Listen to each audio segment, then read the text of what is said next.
إن الحمد لله نحمده ونستعينه ونستغفره ونعوذ بالله من شرور أنفسنا ومن سيئات أعمالنا من يهده الله فلا مضل له ومن يضلل فلا هادي له وأشهد أن لا إله إلا الله وحده لا شريك له وأشهد أن محمدًا عبده ورسوله يا أيها الذين آمنوا اتقوا الله حق تقاته ولا تموتن إلا وأنتم مسلمون يا أيها الناس اتقوا ربكم الذي خلقكم من نفس واحدة وخلق منها زوجها وبث منهما رجالا كثيرا ونساء واتقوا الله الذي تساءلون به والأرحام إن الله كان عليكم رقيبا يا أيها الذين آمنوا اتقوا الله وقولوا قولا سديدا يصلح لكم أعمالكم ويغفر لكم ذنوبكم ومن يطع الله ورسوله فقد فاز فوزا عظيما أما بعد فإن خير الحديث كتاب الله وخير الهدي هدي محمد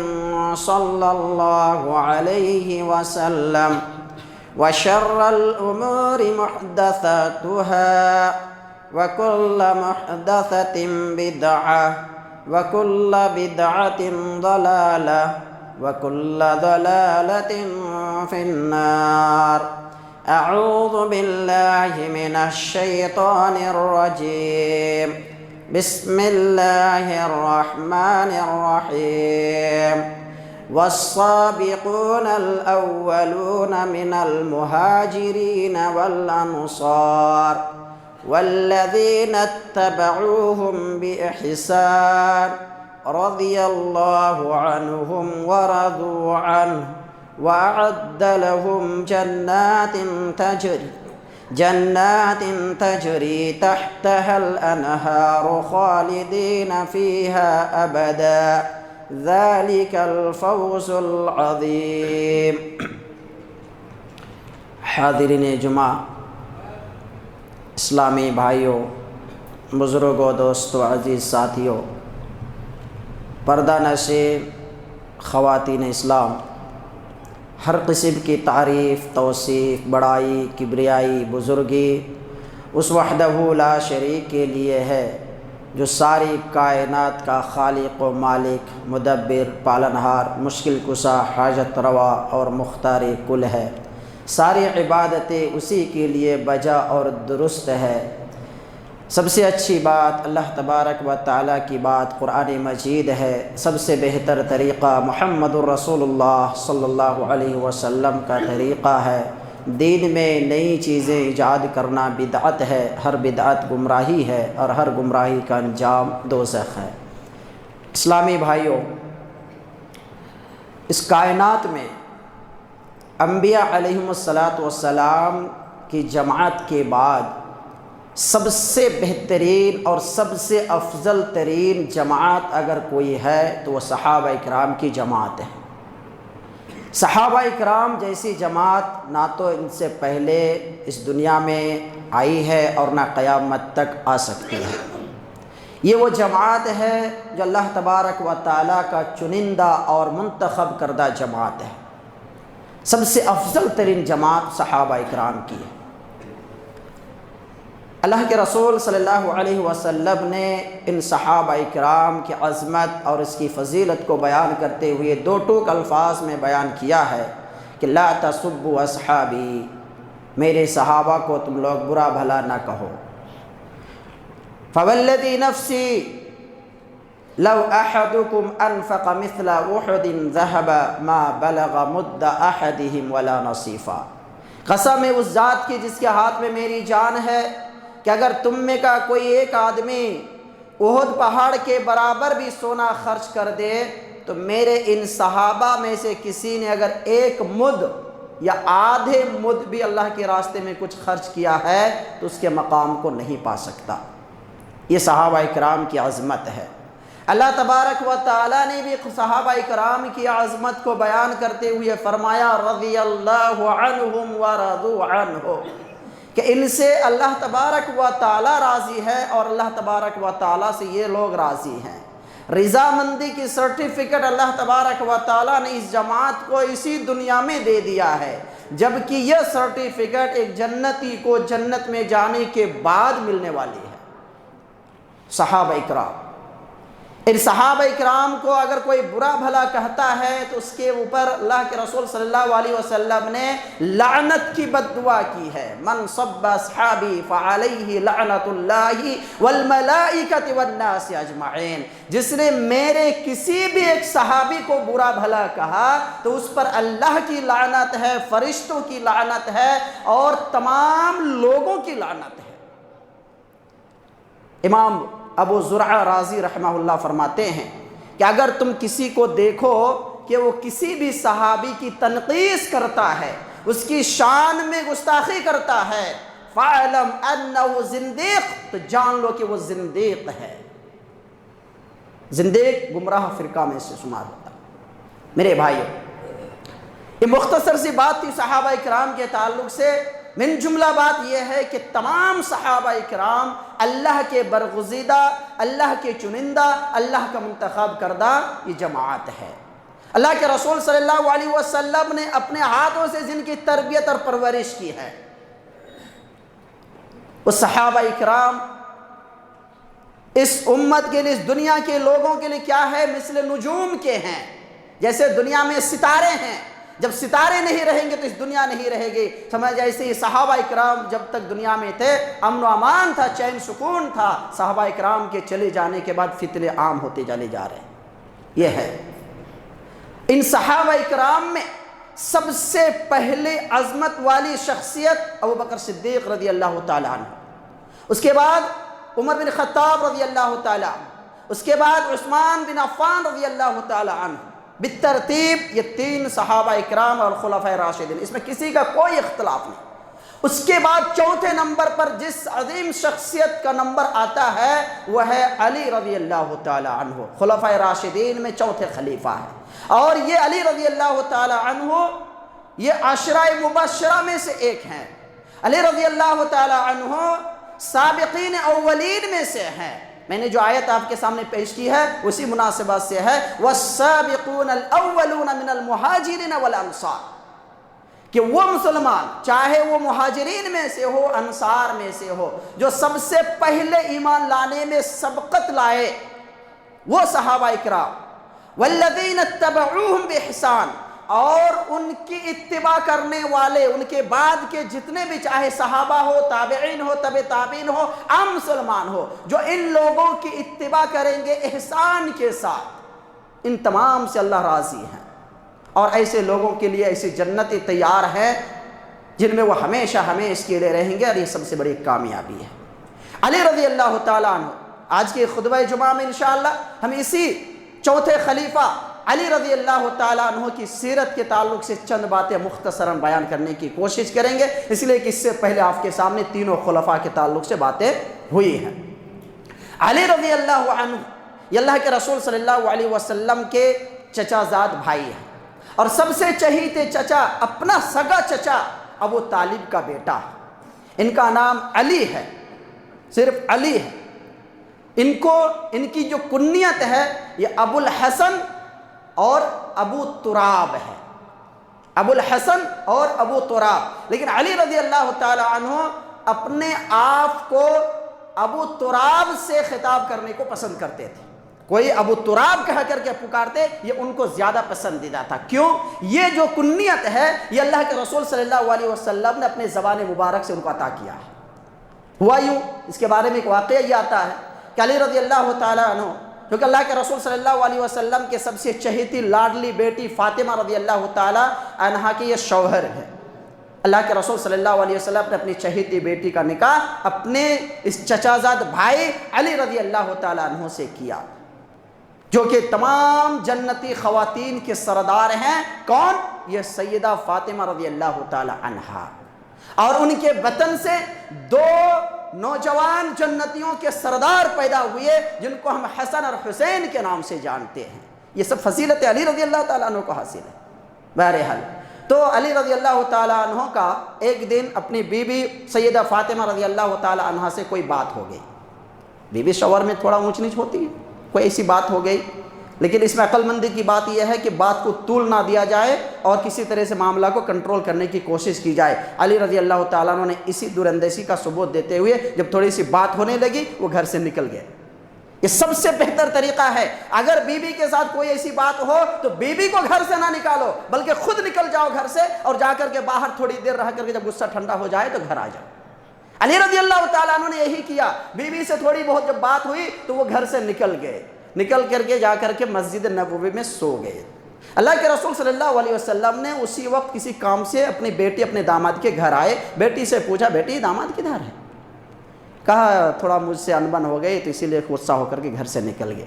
اللہ کے رسول صلی اللہ علیہ وسلم نے صحابہ اکرام سے کہا کہ ڈھونڈو کہاں ہے دیکھو، کسی نے آ کر کے بتایا کہ وہ مسجد نبوی میں سو رہے ہیں۔ اللہ کے رسول صلی اللہ علیہ وسلم خود جاتے ہیں، خود جا کر کے دیکھتے ہیں کہ ان کا جو چادر اڑے ہوئی تھی چادر کا ایک سرا کھسک گیا ہے، اور اللہ کے رسول صلی اللہ علیہ وسلم کی حضرت علی رضی اللہ تعالیٰ عنہ کے پیٹھ پر مٹی لگی ہوئی، چونکہ مسجد کچی کی تھی، مٹی لگی ہوئی ہیں۔ اللہ کے رسول صلی اللہ علیہ وسلم اپنے ہاتھ سے اس مٹی کو صاف کر رہے ہیں اور کہتے ہیں قم یا ابا تراب، قم یا ابا تراب، اے مٹی کے آپ اٹھ جاؤ، چونکہ مٹی لگی ہوئی تھی تو اسی سے، جیسے ابو ہریرہ رضی اللہ تعالیٰ عنہ کو چونکہ بلی کے ساتھ وہ زیادہ کھیلتے تھے اس لیے ان کو ابو ہریرہ کہا تو ان کو ابو تراب کہا۔ حضرت علی رضی اللہ تعالیٰ عنہ کہتے ہیں کہ میرے نام سے میرے ہر چیز سے زیادہ پسند یہ لفظ مجھے لگا، پھر اٹھ کر کے معاملہ یہاں ہے، اسی سے ابو تراب کہا جاتا ہے۔ اس میں بہت ساری عبرت کی باتیں ہیں۔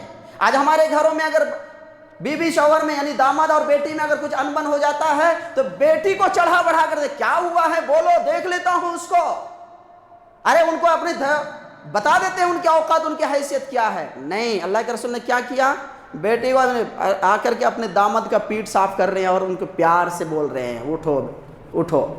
تو اس طریقے سے داماد کو خوش کرو، داماد کو خوش کرو گے تو بیٹی کو خوش کرے گا وہ۔ بہرحال تو یہ کنیت ابو تراب ہے علی رضی اللہ تعالیٰ عنہ، جیسا کہ میں نے کہا یہ سابقین اولین میں سے ہیں، یعنی سب سے پہل اسلام لانے والوں میں علی رضی اللہ تعالیٰ عنہ کا بھی نام آتا ہے، جیسے کہ تاریخ میں سیرت کی کتابوں میں مذکور ہے کہ سب سے پہلے مردوں میں اسلام لانے والا ابو بکر صدیق رضی اللہ تعالیٰ عنہ، عورتوں میں سب سے پہلے اسلام لانے والی خاتون خدیجہ رضی اللہ تعالیٰ عنہا ہیں، اور غلام میں سب سے پہلے اسلام لانے والا زید بن حارثہ رضی اللہ تعالیٰ عنہ ہے، اور بچے میں چونکہ علی رضی اللہ عنہ اس وقت چھوٹے تھے، بچے میں حضرت علی رضی اللہ تعالیٰ عنہ پہلے اسلام لانے والوں میں السابقون الاولون میں ان کا شمار ہوتا ہے۔ علی رضی اللہ تعالیٰ عنہ میرے بھائی بہت فضیلت ہے۔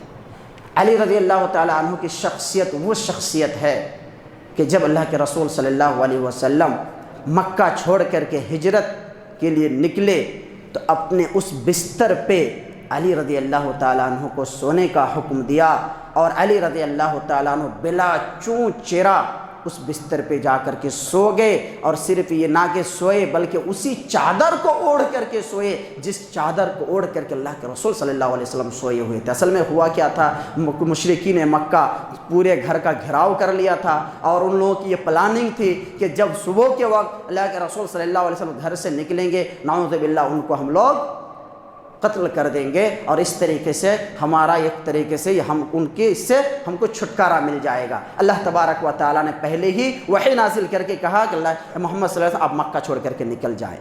تو اس رات کو اللہ کے رسول صلی اللہ علیہ وسلم نے کہا علی رضی اللہ تعالیٰ سے، علی تو میرے بستر پہ سو جاؤ اور میری چادر اڑ کر کے سونا، تاکہ ان لوگوں کو لگے کہ میں ہی سو رہا ہوں۔ یہاں پر دیکھیے علی رضی اللہ تعالیٰ عنہ اپنے آپ کو موت کے منہ میں ڈال رہے ہیں، اپنے نبی کے حکم کو مانتے ہوئے بلا چوں چرا اپنے آپ کو۔ اگر وہ لوگ اچانک حملہ کر دیتا تو معاملہ کیا ہوتا؟ حملہ نہیں کیا، جب چادر اٹھا کر کے دیکھا صبح تو وہاں پر اللہ کے رسول کے بجائے علی سو رہے ہیں، الگ مسئلہ، لیکن اگر اچانک حملہ کر دیتا تو معاملہ کیا ہوتا ذرا سوچئے۔ تو اپنے آپ کو موت کے منہ میں ڈالا کہ نہیں؟ یہ اللہ کے رسول کے خاطر، تو یہ ان کی بہت بڑی فضیلت اور شخصیت ہے کہ اللہ کے رسول صلی اللہ علیہ وسلم کے حکم کو مانتے ہوئے اپنی جان کو بھی بازی لگا دی۔ علی رضی اللہ تعالی عنہ کا شمار اہل بدر میں بھی ہوتا ہے۔ اہل بدر، اور اہل بدر کے تعلق سے اللہ کے رسول صلی اللہ علیہ وسلم نے کیا فرمایا تھا؟ لعل اللہ اطلع علی اہل بدر، شاید کہ اللہ تبارک و تعالیٰ نے بنظر رحمت اہل بدر کی طرف دیکھا، وقال اور کہا یعملوا ما شئتم، اے اہل بدر، یعنی بدر میں شریک ہونے والے جتنے بھی صحابہ اکرام ہیں، جس میں جیسا کہا تھا 313 یا 317 دو قول ملتے ہیں، تو مشہور 313 ہے، تو سارے صحابہ اکرام کو اللہ تبارک و تعالیٰ نے کہا یعملوا ما شئتم فقد غفرت لکم، چاہو آج کے بعد تم لوگ جو چاہو کر لو، تم سب کی بخشش ہو چکی ہے۔ اور ایک دوسری روایت میں ہے فقد وجبت لکم الجنہ، تم سب لوگوں پر جنت واجب ہو چکی ہے۔ تو ان میں علی رضی اللہ تعالیٰ عنہ ان اہل بدر میں ان کا شمار ہوتا ہے، اور نہ یہ کہ صرف شمار ہوتا ہے بلکہ انہوں نے دشمنوں کے چھکے چھڑا دیے تھے۔ بہادر شجاعت میں علی رضی اللہ تعالیٰ عنہ کوئی مثال نہیں، بے مثال۔ جیسے غزوہ خیبر کا موقع آتا ہے، غزوہ خیبر فتح نہیں ہو رہا ہے، ادھر سے یہودی بہت طاقتور جنگجو، اور ادھر سے صحابہ اکرام میں کئی دن تک جنگ جاری رہنے کے بعد بھی جب جنگ فتح نہیں ہو رہا ہے، اللہ کے رسول صلی اللہ علیہ وسلم نے ایک دن کیا کہا؟ کل میں ایک ایسے شخص کے ہاتھ میں جھنڈا دوں گا جو اللہ اور اس کے رسول سے محبت کرتے ہیں، اور جس سے اللہ اور اس کے رسول محبت کرتے ہیں۔ اللہ تبارک و تعالیٰ اس کے ذریعے سے خیبر کو فتح کرے گا، فتح عطا فرمائے گا۔ صحابہ اکرام اپنے آپ میں سوچنے پر مجبور ہو گئی، اس عظیم شخصیت کون ہوگی، کن کو یہ مقام ملے گا، کن کو یہ مقام ملے گا۔ سب سوچ رہا کاش مجھے مل جاتا، کاش مجھے مل جاتا۔ رات بھر سب بے چین سے سو رہے ہیں، کس کو ملے گا، کس کو ملے گا۔ صبح جب ہوئی اللہ کے رسول صلی اللہ علیہ وسلم نے کہا این علی، علی کہاں ہے؟ صحابہ اکرام نے کہا اللہ کے رسول ان کی آنکھ میں درد ہے، آنکھ میں پریشانی ہے جس کی وجہ سے وہ سو رہے ہیں۔ کہ بلاؤ ان کو، بلاؤ۔ علی رضی اللہ تعالیٰ عنہ کو بلایا گیا، اللہ کے رسول صلی اللہ علیہ وسلم نے اپنے لعاب دہن ان کے آنکھ پر لگایا اور ان کے لیے دعا کی۔ کہتے ہیں کہ اس کے بعد مجھے لگتا ہے کوئی درد تھا ہی نہیں۔ پھر ان کو جھنڈا عطا فرمایا اور کہا کہ جاؤ، پہلے ان کو اسلام کی دعوت دینا، اگر وہ قبول کر لے تو ٹھیک ہے، نہیں تو پھر اپنا جنگ جاری رکھنا۔ اللہ تبارک و تعالیٰ نے فوراً اس کے ذریعے سے اللہ تبارک و تعالیٰ نے اس جنگ کو فتح کیا اور فتح عطا فرمایا۔ اس میں مرحب بول کر کے ایک یہودی بڑا ہی طاقتور، بہت طاقتور تھا، اپنی طاقت پر بہت گھمنڈ تھا۔ اس نے کہا تم کس کے ساتھ پنگا لے رہے ہو جانتے ہو؟ مرحب نام ہے میرا، مجھے دیکھ کر کے سب کانپتے ہیں۔ کہا میرا نام بھی حیدر ہے، میں بھی کم نہیں ہوں تم سے۔ اس طرح سے دو چار باتیں ہوئی، تلواریں چلے، اس کو ڈھیر کر دیا۔ مرحب جیسے شخص کو علی رضی اللہ تعالیٰ نے ڈھیر کر دیا اور جنگ جیت کر کے آگے۔ تو شجاعت و بہادری میں کم علی رضی اللہ تعالیٰ عنہ کو اللہ کے رسول صلی اللہ علیہ وسلم نے ایک موقع پر فرمایا تھا اما ترد ان تکون منی بمنزلت ہارون من موسیٰ غیر انہ لا نبی بعدی۔ یہ غزوہ تبوک کی بات ہے۔ غزوہ تبوک میں اللہ کے رسول صلی اللہ علیہ وسلم نے علی رضی اللہ تعالیٰ عنہ کو مدینے میں چھوڑ کر کے جا رہے تھے. علی رضی اللہ تعالیٰ عنہ کیا کہ اللہ کے رسول کیا آپ مجھے بچوں اور عورتوں میں چھوڑ کر کے جائیں گے؟ یعنی ان کا شوق جذبہ جہاد کا کہ ہم بھی جائیں گے میدان جنگ میں دشمنوں سے لڑیں گے, آپ مجھے بچوں اور عورتوں میں چھوڑ کر کے جا رہے ہیں. اللہ کے رسول نے اس وقت کہا کیا تمہیں اس بات کی پسند نہیں کہ تم میرے لیے ویسے ہی ہو جیسے موسیٰ کے لیے ہارون؟ لیکن شاید صرف فرق اتنا ہے کہ میرے بعد کوئی نبی نہیں ہوگا. موسیٰ کے ساتھ وہ نبی تھے لیکن میرے بعد کوئی نبی نہیں ہوگا. نبی کا تو درجہ تجھے نہیں مل سکتا, لیکن باقی ہر چیز میں تیرے بعد تیرا درجہ ہے. یہاں پر خوش ہو گیا علی رضی اللہ تعالیٰ. ایک موقع پر یہ بھی فرمایا تھا کہ یہ علی میرے بعد کے امت کے لیے ولی ہیں, تمام مومنوں کے ولی ہیں. علی رضی اللہ تعالیٰ عنہ کے تعلق سے فرمایا تھا. میرے بھائیوں, یہ مختصر سی باتیں آپ کے سامنے علی رضی اللہ تعالیٰ عنہ کے تعلق سے میں نے پیش کیا. علی رضی اللہ تعالیٰ عنہ کا یہ کبھی بھی نہیں رہا کہ ابو بکر کے ساتھ, عمر کے ساتھ, عثمان کے ساتھ کوئی شفقت کے لیے اور کوئی ناراضگی رہی ہو. یہ سب جو باتیں کرتے ہیں یہ سب شیعوں کا عقیدہ ہے, شیعوں کے تعلق سے یہ باور کرایا جا رہا ہے. اعلیٰ حضرت ابو بکر صدیق رضی اللہ تعالیٰ عنہ کے ساتھ میں بھی انہوں نے بہت اچھے انداز میں ان کے ساتھ پیش آئے اور ان کی خلافت میں اچھے طریقے سے معاون ثابت ہوئے. عمر رضی اللہ تعالیٰ عنہ کے تو مشیر خاص تھے. کیا تھے؟ مشیر خاص. جیسے ہوتا ہے نا چیف سیکریٹری, ایسے چیف سیکریٹری تھے علی رضی اللہ تعالیٰ عنہ. اکثر چیزوں میں مشورے میں علی رضی اللہ تعالیٰ عنہ سے مشورہ لیا کرتے تھے. اور اس موقع کے ایک واقعے میں آپ کو بتاتا ہوں کہ کتنے زبردست علی حضرت عمر بن خطاب رضی اللہ تعالیٰ عنہ کے انہوں نے تعاون کیا ہے ان کی خلافت میں. ایک لڑکی جو پاگل تھی ان کو لایا جاتا ہے عمر بن خطاب رضی اللہ تعالیٰ عنہ کے دربار میں اور کہتے ہیں کہ یہ زانیہ ہے, اس نے زنا کیا ہے اور یہ حمل سے بھی ہے. عمر رضی اللہ تعالیٰ عنہ نے کہا جاؤ اس کو رجم کر دو, کیونکہ شادی شدہ تھی. کیونکہ رجم کرنے کا حکم صرف شادی شدہ کو ہی ہے, باقی کسی اور کو زانی جنا کر مرد ہو یا عورت اگر اس نے شادی شدہ نہیں ہے تو اس کو رجم نہیں کیا جا سکتا ہے. ان کو 100 کوڑے لگانا ہے بس. لیکن رجم شادی شدہ کے لیے ہے, چاہے وہ بیوہ ہو, چاہے وہ مطلقہ ہو, چاہے وہ شادی ہو گئی, کوئی عورت زنا کیا ہے, یا شادی ہونے کے بعد اس مرد کی بیوی کا انتقال ہو گیا ہے یا طلاق دے دیا ہے. شادی ہو گئی اس کے بعد اگر کوئی مرد زنا کرتا ہے یا عورت زنا کرتی ہے تو اس کو پتھر مار مار کر کے سنسار کر کے اس کو ختم کر دیا جائے گا. یہ حکم ہے شریعت کا. میرے بھائیوں, اگر آپ دنیا میں جتنے بھی حدود نافذ ہوتے ہیں نا, ان حدود کا اگر آپ جائزہ لیں گے سب سے سخت ترین سزا یہ ہے. کسی نے کسی کو قتل کر دیا تو اس کو قتل کا قصاص قتل ہے, بس تلوار سے گردن اڑا دو, ختم ہو گیا معاملہ. چوری کر لیا, ہاتھ کاٹ دو یہاں سے, اس کا ختم ہو گیا معاملہ. اس میں زیادہ تکلیف نہیں ہے. لیکن شادی شدہ زناکار مرد اور شادی شدہ زناکار عورت کو اسلامک رولز میں جو سزا دی گئی ہے اس کو کمر تک مٹی کے نیچے دفن کر کے بھرے بزم میں لوگوں کے سامنے اس کو پتھر سے مار مار کر کے ان کو اس وقت تک مارا جائے گا جب تک کہ اس کی موت نہ ہو جائے. سوچئے کتنا سخت سزا ہے, یہ کتنا سخت سزا ہے. پتھر اٹھا اٹھا کر کے مارنا, اس کے جسم میں لہو لہان ہوگا, کہاں لگے گا کہاں لگے گا, سر پہ لگے گا, سر پھٹے گا, خون نکلے گا. اس کے بعد اس وقت تک مارتے رہنا جب تک اس کی موت نہ ہو جائے.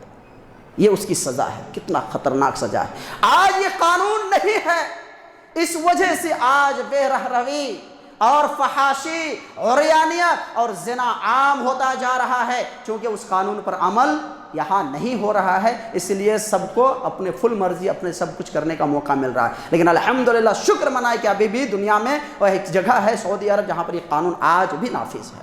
اسی لیے وہاں پر یہ سارے جرائم نہ کے برابر ہے, 0.1% بھی مشکل سے آپ کو ملیں گے. بہرحال تو یہ خاتون کو لایا گیا عمر بن خطاب رضی اللہ تعالیٰ عنہ کے دربار میں, ان کو حکم ہوا کہ جاؤ ان کو رجم کر دو. علی رضی اللہ عنہ فوراً آتے ہیں, کہتے کیا کرنے جا رہے ہیں آپ کو وہ حدیث معلوم نہیں؟ رفع القلم عن ثلاث, 3 قسم کے لوگوں کے اوپر سے قلم اٹھا لیا گیا ہے. بچہ جب تک کہ وہ بالغ نہ ہو جائے, اسی طریقے سے سونے والا جب تک وہ بیدار نہ ہو جائے, اور پاگل جب تک کہ اس کی پاگل پن ختم نہ ہو جائے. یہ عورت پاگل ہے اور پاگل پنی کی حالت میں یہ کام ہوا ہے اس کے ساتھ, اس کو رجم نہیں کر سکتے آپ. ان کو چھوڑ دیا گیا. تو یہ علی رضی اللہ تعالیٰ نے اگر اس موقع پر ان کو اگر رجم کر دیا جاتا تو کتنے بڑی غلطی ہوتی، سوچئے ذرا یہاں پر کتنی بڑے معاونت ثابت ہوئے علی رضی اللہ تعالیٰ عنہ میرے بھائی۔ اسی طرح سے تینوں خلفاء کے ساتھ ان کا بہت اچھا سمت، اچھا تعلق رہا ہے، کسی بھی طریقے سے کسی کے تعلق سے یہ ناراض نہیں تھے۔ عثمان رضی اللہ تعالیٰ عنہ کے تعلق سے آپ نے سنا کہ ان کو جب محاصرہ کر لیا گیا، ان کو اس مسجد میں نماز پڑھنے کے لیے نہیں دیا گیا جس مسجد کو انہوں نے اپنے پیسے سے ان کی توسیع کرائی تھی، اس کنویں سے پانی پینے کے لیے نہیں دیا گیا جس کنویں کو انہوں نے اپنے جیب خاص سے خرید کر کے مسلمانوں کے لیے آزاد کیا تھا، وقف کر دیا تھا، اس کنویں کا پانی تک ان کو پینے کے لیے نہیں دیا گیا، اور پھر ان کا محاصرہ کر لیا۔ علی رضی اللہ تعالیٰ عنہ نے اپنے دونوں بیٹے کو پانی دے کر کے بھیجا کہ جاؤ اپنے خالو کو پانی پہنچا کر کے آؤ، نہیں دشمنوں نے پہنچنے نہیں دیا۔ تو اتنے ہمدرد تھے، اتنے زیادہ لگاؤ تھا، کبھی بھی کسی بھی طریقے سے آپ کو اس بات کا ثبوت نہیں ملے گا کہ علی رضی اللہ تعالیٰ عنہ ان تینوں خلفاء سے کسی بھی طریقے ناراض تھے یا وہ یہ چاہتے تھے کہ میں پہلے خلیفہ بنوں، بالکل نہیں، بالکل ہی نہیں، ایسا کچھ بھی نہیں تھا۔ ہاں، عثمان رضی اللہ تعالیٰ عنہ کے بعد لوگوں کے کہنے پر عثمان رضی اللہ عنہ جب شہید ہو گئے تو اب تو کسی کو ذمہ داری تو لینی ہی ہے، تو پھر لوگوں کے کہنے پر، اصرار کرنے پر کہ جلدی سے اس خلافت کی ذمہ داری کو سنبھالیے، اس لیے کہ معاملہ بہت الگ قسم کا ہو چکا ہے، خلیفہ شہید ہو چکے ہیں، اب ذمہ داری کس کے ہاتھ میں، کوئی تو اس ذمہ داری کو، اس باغ کو سنبھالے۔ تو کہنے پر کہ لوگوں کے اصرار پر علی رضی اللہ تعالیٰ عنہ خلیفہ بنے۔ 4.5 سے 5 سال تک ان کی خلافت رہی ہے، لیکن بدقسمتی سے ان کی یہ خلافت سکون سے نہیں چلا پائے۔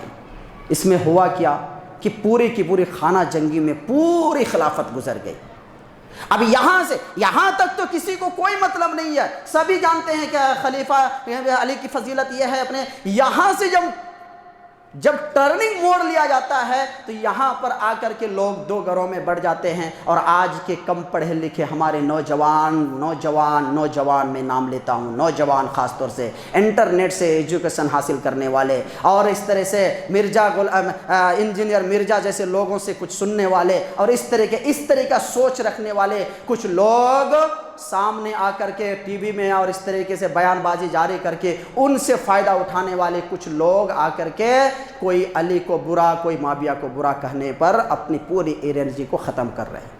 میں نے یہاں پر یہ کہا کہ ان کی خلافت یقیناً چین سکون سے وہ چلا نہیں پائے، لیکن معاملہ کشمکش رہا ہے، لیکن دونوں طرف سے اگر بات کی جائے تو اپنی اپنی جگہ پر دونوں صحیح ہیں، دونوں صحیح ہیں۔ ہوا کیا تھا معاملہ؟ ادھر سے معاویہ رضی اللہ تعالیٰ عنہ کا مطالبہ یہ تھا کہ جب آپ خلیفہ بن گئے تو آپ کے اوپر اب ذمہ داری بنتی ہے کہ خلیفہ عثمان رضی اللہ تعالیٰ عنہ کو شہید کرنے والے جو لوگ ظالم ہیں ان کو پکڑو اور ان کو کیا دو، سزا دو، کیونکہ قتال کا قصاص قتال ہے، قتل کا قصاص قتل ہے، ان کا بدلہ لیا، قصاص لیا جائے گا۔ ادھر سے علی رضی اللہ تعالیٰ عنہ کہہ رہے ہیں کہ ابھی کون لوگ ہیں قاتل ان کا پتہ نہیں ہے، ابھی تھوڑا حکومت کو استھیر ہونے دو، ہم بعد میں تفتیش کریں گے اور پھر ان کو پکڑ کر کے جو سزا کا حقدار ہوگا ان کو بالکل سزا دی جائے گی، اس میں کسی طرح کے کوئی مطلب کہ اس میں مداہنت نہیں کی جائے گی۔ لیکن ادھر سے معاویہ رضی اللہ تعالیٰ عنہ وہ فورس کر رہے ہیں، ادھر سے یہ، اور یہاں پر کوئی کسی کو بھی، یہاں پر میں ایک بات بتا دوں آپ کو، اہل سنت والجماعت کا یہ عقیدہ ہے، اہل سنت والجماعت کا یہ فیصلہ ہے، متفقہ فیصلہ ہے علماء اہل سنت والجماعت کا کہ دیکھو معاویہ اور علی کے درمیان جو کچھ بھی ہوا ہے اس کے بارے میں کوئی زبان نہ کھولنا، اس کے بارے میں کوئی زبان ہی نہیں کھولنا، ان مسائل کو بیان ہی نہیں کرنا، اور اگر بیان کرنے کی ضرورت پڑے تو زبان کو اس انداز میں کھولنا کہ کسی ایک کی بھی تنقیص نہ آئے، کیونکہ اس حدیث کو یاد رکھیے، اذا حکم الحاکم فاجتہد فاصاب فلہ اجران واذا حکم فاجتہد فاخطأ فلہ اجر۔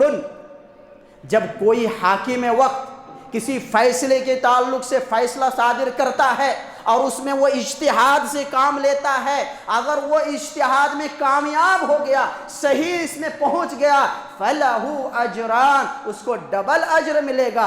اگر کوئی حاکم کسی فیصلے کو پہنچتا ہے اور وہ اجتہاد کرتا ہے اور اس اجتہاد میں وہ غلطی بھی کر جاتا ہے، اجتہاد میں غلطی بھی کر جاتا ہے، فَلَهُ أَجْرٌ، پھر بھی ایک اجر اس کو ہے، ایک اجر ہے۔ تو یہاں پر نہ تو اس کو صحیح اور نہ ہی اس کو صحیح، نہ اس کو غلط نہ ہی اس کو غلط، سب دونوں کی اپنی اپنی جگہ پر اجتہاد کا معاملہ رہا ہے۔ اب اس میں جو صحیح ہے ان کو ڈبل اجر ملے گا، اور جن سے خطا ہوئی ہے 100 ہوا ہے ان کو پھر بھی 1 اجر ملے گا۔ لیکن ان دونوں کے درمیان گھس کر کے کسی کو ناحق کسی کو حق ثابت کرنے والے کے بیڑا غرق ہو جائے گا۔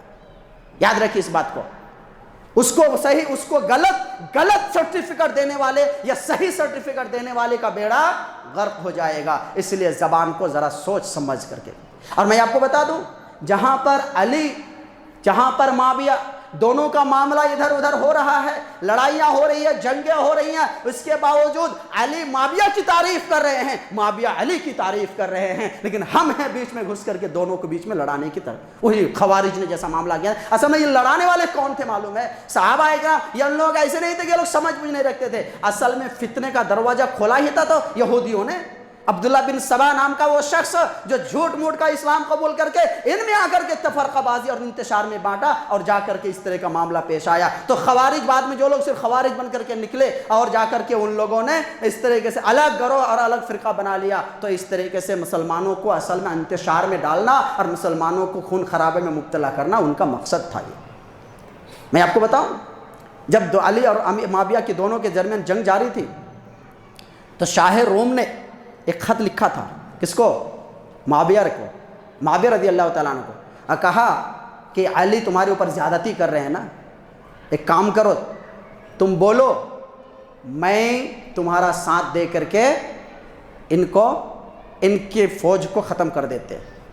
جس طرح ہوتا نا، کوئی ملک سے لڑا تو تیسرا آ کر کے گھستا ہے، اب بولتا ہے کہ ہم تمہارے ساتھ میں، یہی تو کیا مسلمانوں ملکوں کے ساتھ، امریکہ یہاں گھس جاتا ہے وہاں گھس جاتا ہے۔ جب عراق اور کویت کا معاملہ آیا تو امریکہ گھس کر کے کویت کا ساتھ دے دیا، عراق کے ساتھ کیا، یہ سب دیکھ رہے، میں ادھر جانا نہیں چاہتا۔ ایسے ہی کیا تھا، وہ معاویہ نے جو خط لکھا تھا اس کا جواب دیا تھا اور کہا تھا کہ اے کتے، تو کیا سمجھتا ہے کہ ہم دونوں کے آپسی اختلافات کو دیکھ کر کے تم بیچ میں گھس کر کے فائدہ اٹھانا چاہتا ہے؟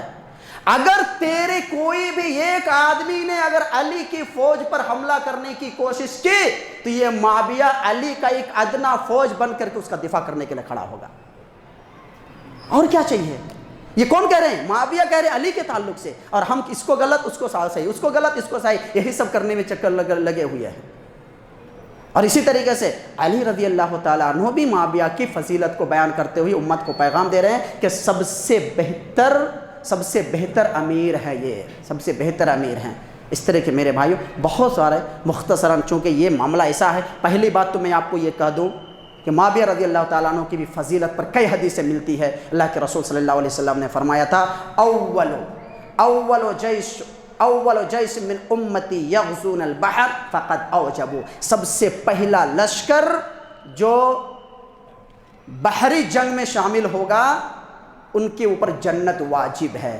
معاویہ رضی اللہ تعالیٰ عنہ نہ کہ صرف اس بحری جنگ کا مجاہد تھا، سپہ سالار تھا، بلکہ اس فوج کا کمانڈر تھے، یہ اس فوج کے کمانڈر تھے جو روم کے ساتھ لڑائی کیے، قسطنطنیہ کو فتح کیے۔ تو یہ فوج امیر معاویہ رضی اللہ تعالیٰ عنہ اس فوج کے کمانڈر تھے۔ بخاری کی حدیث اللہ کے رسول فقط اوجبوا، اس کے اوپر جنت واجب ہے۔ معاویہ رضی اللہ تعالیٰ عنہ کے لیے جنت کی بشارت ہے، کئی حدیثوں میں ملتی ہیں۔ تو بہرحال میں ایک بات آخر میں، چونکہ یہ موضوع اتنا یہ نہیں ہے کہ آپ آدھا گھنٹہ میں اس کا احاطہ کر سکے، لیکن آخری گزارش میں تمام لوگوں سے، آج کے اس مسجد میں حاضر رہنے والے مرد خواتین ہر ایک سے، اور شاید یہ ویڈیو یوٹیوب میں بھی اپلوڈ ہوگا کیونکہ تینوں خلیفہ کا ہوا ہے، تو ان کا بھی اس خلیفہ کا بھی ہوگا۔ میں آخر میں، اور آگے شاید اور بھی جو اس سلسلہ جاری رہے گا تو اور بھی بیانات صحابہ اکرام کی فضیلت پر آئیں گے، تو میں یہ آخری میری طرف سے گزارش کہ کبھی بھی کوئی بھی نوجوان علی اور معاویہ کے بیچ میں گھس کر کے کبھی کوئی ایسی بات کرنے کی کوشش نہ کرے۔ میں نے کہا کہ وہ دونوں اور ان دونوں میں شامل رہنے والے صحابہ اکرام مجاہدین جو شہید ہوئے ہیں سب کے سب جنتی ہوں گے، لیکن اس میں زبان کھولنے والے کا بیڑا غرق ہو جائے گا۔ آپ اپنا بیڑا غرق نہ کیجئے اس طریقے زبان کھول کر کے، جو ہونے کا تھا وہ ہو گیا، ہمیں کہہ کر کے کیا ملنے والا ہے؟ کیا ملنے والا ہے؟ کیا وہ معاملہ سدھر جائے گا؟ نہ یہ ہوگا۔ اور یہ تو اللہ کے رسول کی پیشن گوئی ہے کہ دو عظیم جماعت کی آپس میں لڑائی ہوگی، اور دونوں کو مسلمان کہا ہے اللہ کے رسول نے، اور یہ بھی کہا ہے کہ میرا یہ بیٹا حسن رضی اللہ تعالیٰ عنہ کی طرف اشارہ کر کے فرمایا تھا یہ میرا بیٹا ان دونوں کے درمیان صلح کرے گا، اور وہی ہوا، آخر میں آ کر کے انہوں نے صلح کرایا۔ تو یہ ساری چیزیں ایک طرح کے ہونے والی تھی، ہو چکی ہے، ہم اپنی زبان کو خراب نہ کریں۔ اللہ سے دعا کرتے ہیں اللہ تبارک و تعالی ہمیں آپ کو، دنیا کے سارے مسلمانوں کو صحابہ اکرام کی فضیلت کو ویسے ہی تسلیم کرنے کی توفیق عنایت فرمائے جیسے اہل سنت والجماعت رہے ہمارے اسلاف نے تسلیم کیا ہے، اور جس کے بارے میں جو باتیں ہمیں کہنے کا جو حق نہیں ہے اس بات کو کہنے سے ہمیں اپنے آپ کو اپنی زبان پر کنٹرول کرنے کی توفیق عنایت بخشے۔ اللہ تبارک و تعالی جن سے جو بھی خطائیں ہوئی ہیں، جو لغزشیں ہوئی ہیں، ہمارے لیے ضروری ہے کہ ان صحابہ اکرام کے لیے دعائیں مغفرت کرے، رحمت کی دعائیں کرے تاکہ ہمیں بھی اس کا فائدہ ملے۔ اللہ تبارک و تعالی تمام صحابہ اکرام، تمام تابعین، تابعین، ائمہ، محدثین اور تمام مسلمانوں کے اوپر رحم فرمائے۔ جن سے جو بھول چکی ہے اللہ ان سب کی مغفرت فرمائے اور سب کو جنت الفردوس میں اعلیٰ مقام نصیب عطا فرمائے۔ اللہ تبارک و تعالی ہم سب کو سیدھے راستے پر چلنے کی توفیق عنایت بخشے، اہل سنت والجماعت کے طریقے اور راستے کو اختیار کرتے ہوئے صراط مستقیم پر گامزن رہنے کی توفیق عنایت فرمائے، آمین۔ اقول قولی ھذا استغفر اللہ لی ولکم ولسائر المسلمین فاستغفروا انہ هو الغفور الرحیم۔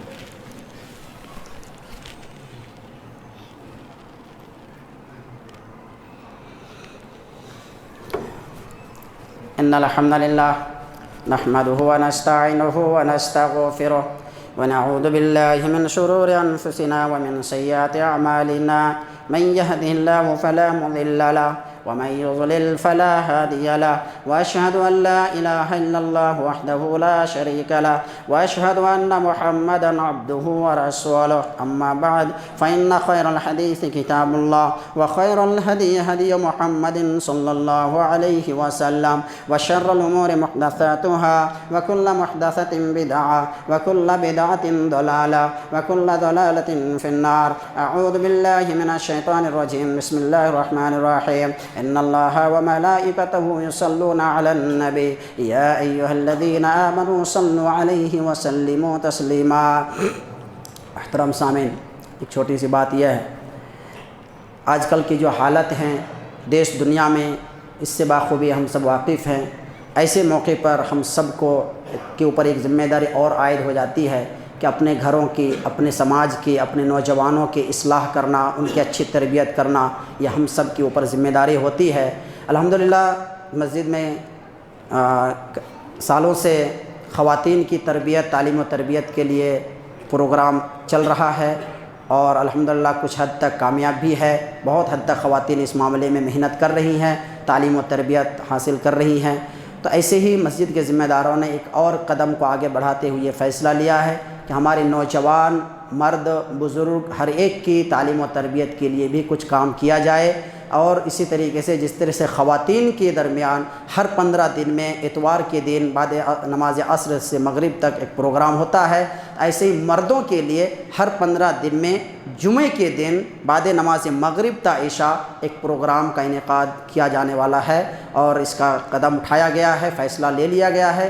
آج کا پروگرام انشاءاللہ آج سے ہی سٹارٹ ہے، یہ پہلا تربیتی پروگرام آج بعد نماز مغرب تا عشاء منعقد ہوگا، جس میں فضیلت الشیخ حافظ عبدالحسیب عمری مدنی حفظہ اللہ تعالیٰ کا خطاب ہوگا۔ میں آپ تمام بزرگان دین، نوجوانان ملت سے پرزور گزارش کرتا ہوں کہ آپ اپنے دنیاوی کام کو چھوڑ کر کے تھوڑے سے وقت کی قربانی دیں اپنے آپ کی اصلاح کے لیے، اپنے گھر کے نوجوان کے، اپنے گھر کے بچوں کی اصلاح کے لیے۔ آپ ضرور اس پروگرام میں شرکت فرمائیں۔ یہ صرف مردوں کے لیے رہے گا، عورتوں کے لیے نہیں، چونکہ عورتوں کے لیے الگ سے پروگرام ہوتا ہی ہے، اس لیے ان کا اسی حساب سے رہے گا۔ تو بہرحال اس پروگرام کو بھی آپ لوگ کامیاب بنائیں، اور نہ یہ کہ صرف کامیاب بلکہ خود کامیاب بننے کی کوشش کرے۔ اسی کے ساتھ ساتھ جیسا کہ آپ کے سامنے یہ بارہا اعلان ہوتا ہے کہ مسجد کے سامنے کی جو زمین خریدی گئی ہے، اس زمین کی جو روپیہ، جو رقوم تھے، ان کو جمع کرنے کے لیے بہت پہلے ہی وقت دیا گیا تھا، اور وقت ختم ہو چکا ہے اور 1 سال ہونے جا رہا ہے، اور ابھی تک اس کا جو اماؤنٹ ہونا چاہیے وہ پورا نہیں ہو پا رہا ہے۔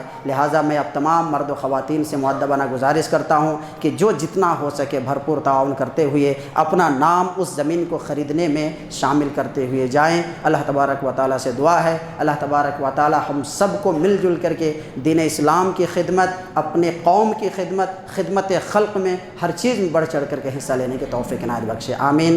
اللہم صلی علی محمد وعلی آل محمد کما صلیت علی ابراہیم وعلی آل ابراہیم انک حمید مجید، اللہم بارک علی محمد وعلی آل محمد کما بارکت علی ابراہیم وعلی آل ابراہیم انک حمید مجید۔ عباد اللہ رحمنی ورحمکم اللہ، ان اللہ یأمر بالعدل والاحسان وایتاء ذی القربى وینہی عن الفحشاء والمنکر والبغی یعظکم لعلکم تذکرون، ولذکر اللہ اکبر واللہ یعلم ما تصنعون۔